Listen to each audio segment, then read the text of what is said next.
You want to go for a walk? You want to go for a walk? Say please. Hey, say please.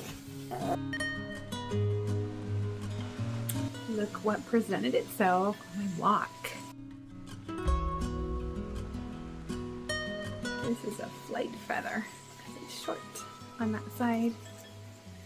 Kind of interesting to find on my way home. Did not see it on my way out, but there it was. This is the first time since my surgery that I've been able to go for a walk. And believe me, when I say that I'm not the only one that's excited about that. However, Namir wants to go, but she gets asthma, so I have to go lock her up. What kind of witch are you? There are so many videos online about this, and I've really been thinking about it, you know. What as a community draws us to these videos? Like, what is that question really begging? Like, what are we really asking for when we're asking ourselves this question, or what am I specifically? I thought I'd talk about that.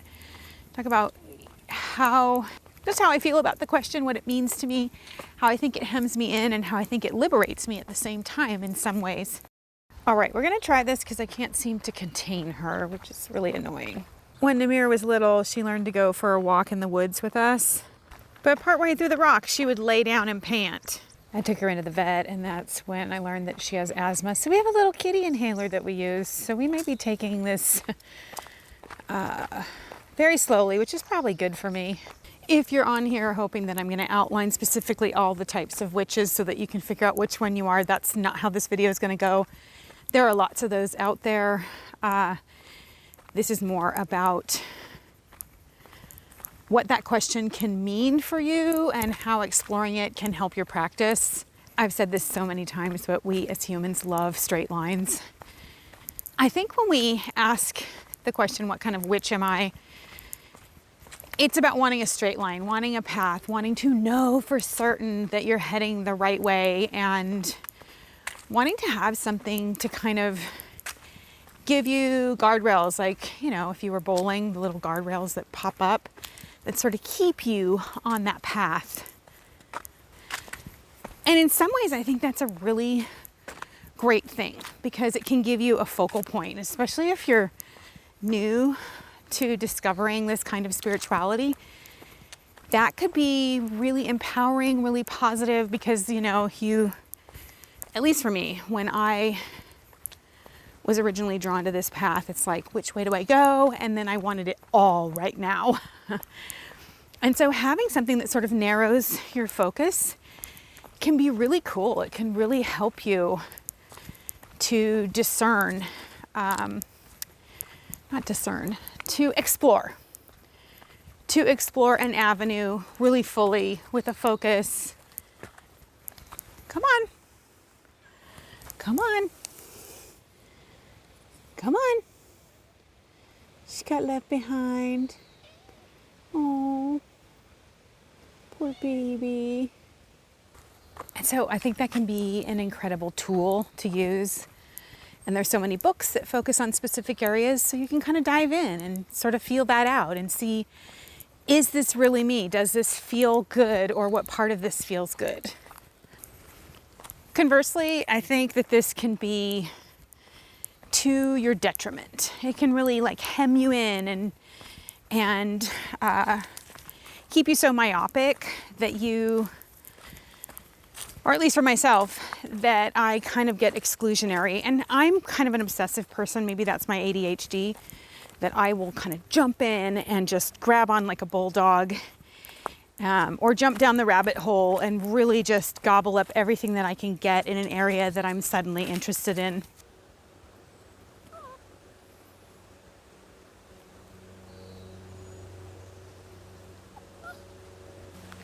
You're going to hear a lot of whimpering and meowing because everybody just has their own idea of what pace I should go on the trail. But it's so interesting. My friend Star over at the Wild Witch, she said in a video, I don't know which one it is, said labels are for jars, not people.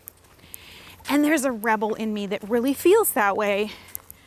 And I was really thinking about, for myself, how important it is to let my practice be something that's really natural, that rises up out of my everyday, I think that our practice should bring us into a kind of freedom within ourselves. As a matter of fact, one of the things that I think the call of witchcraft is really about is this call back to nature and this call back to something that isn't cookie cutter. And so kind of labeling yourself seems kind of counterintuitive to that. Don't get me wrong, if you've got a specific label that you like, I'm happy for you. I mean, I have like, and I kind of think of this as like a map. We all want a map.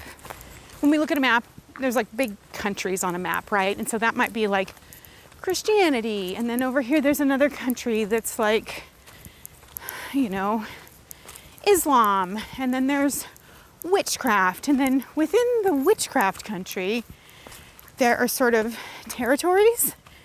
And these are kind of more like beliefs or maybe traditions. So like for me, it would be like, or practices like animism is sort of a big idea. And then within that we have different practices. So maybe you've got Norse or Celtic or Druidry. And then we've got these streets within there. And I think streets, again, go back to having a roadmap, wanting that roadmap, wanting to know which way to go and how to get there. And again, those books sort of do that. But for me, I guess I just wanted to share this. I feel like it's so important to release yourself into the magic of your practice as a deep, rebellious act of self-love and self-trust. And maybe even move away from labels so that you can honor your path as it unfolds, kind of jump into your intuition and let it be a little bit more messy. This is so funny. So Strider cannot walk any farther than Namir because she is the queen and she will hit him. So he's just stuck back there. He's way bigger than her. And she is just being a bully. I think that instead of having a label, having an idea is a beautiful way to go. There's so many ideas out there. And allowing yourself the liberty to explore those ideas with sort of a intentional and reverent abandon. Something that opens you up. Or I guess for me, like I want my craft to open me up to the wonder of the moment and what might be there on the trail ahead, what might be calling me, you know, allowing roads to open up, allowing there to be something new and exciting in a moment, something that like calls me to myself. And trusting that my path is going to unfurl in the way that it's supposed to or should or is meant to and what I'm ready for. And I think this kind of trust, this kind of thinking broadcasts to the universe around me a level of trust that then lets my guides come in and create what I need. And the road really does rise up to meet me. When I was younger, I was always trying to control everything. I mean, all the time. I just had to know. And that really came from a place of insecurity and a lack of trust. And so for me, I can say, I ride the hedge. Does that make me a hedge witch? I use shamanic practices. Does that make me a shaman? I play with herbs. Does that make me an herbalist? I sometimes do kitchen magic. Does that make me a kitchen witch? I don't know. Maybe all of those things. And every now is something new and different and exciting that's ready to be explored. So why not just let it be that? Why not just let it be new and exciting And I think the more that I move away from labels, the more territory opens up to me. The more that I find that the roadmap is more like a multidimensional spiral where many paths converge at once, and there's something cosmic available to me in that moment, and that can be as big as possible. I feel like the now is the place of greatest magic. It's the place where we tap into who we really are and what we're capable of bringing to the situation, where we're energetically aligned to. And so for me, that intersection of spirals, intersection of energies, moments, ideas, capabilities, they all open me up to maybe just the label of witch. Maybe not even that. I've really been exploring what it means for me to not let there be any label at all. Come on. Come on, let's go. Come on, you guys, let's go.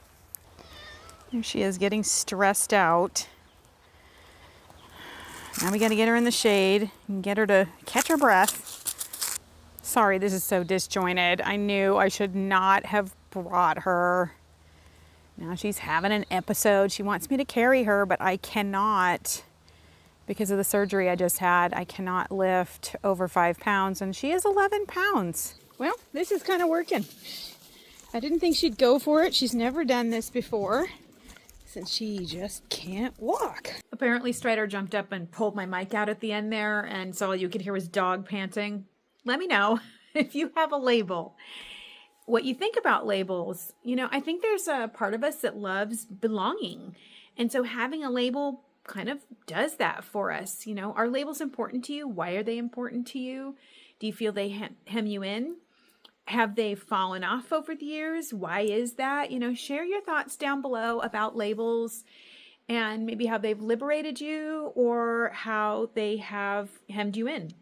I know that it's been very liberating for me to claim the title witch for quite some time, but I feel like I'm growing past that and into something else. There's this place of where my spirituality feels so much bigger than that word or the stereotypes that I'm seeing everywhere. And I'm just wanting to be me and let my practice just flow out of that. What do you guys think?